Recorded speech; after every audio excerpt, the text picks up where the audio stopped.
Vatsy pitahiana ho anao. Vatsy pitahiana ho anao indray amin'ity andro maraina ity dia arak'izay hita ao amin'ny Kolosianina toko 7 ny andininy 17 izay ndeha iarahantsika mamaky amin'ny anaran'ny Tompo. Ary na inona no ataonareo na amin'ny teny na amin'ny asa dia ataovy amin'ny anaran'i Jesosy Tompo izany, ka misaoran'Andriamanitra ray amin'ny alalany.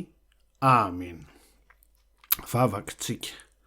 Misaotra anao tokoa izay Jesosy noho ny amin'ity andro maraina ity izay hinonay tokoa fa raha izany no teninao sy ny tokom-panantenanao dia fantatray fa ho feno fitahiana zao tontolo andro izao rehefa tinonina amin'ny anaranao ny asa sy izay teny na izay hevitra heverinay ho atao amin'ity andro androany ity. Ekenay tokoa fa tsy tambo isaina izay nandray fitahiana rehefa nanankina momba azy rehetra taminao, ka dia taio ary ity tontolo andro ity ho anay rehetrarehetra izay nandray izany teny izany.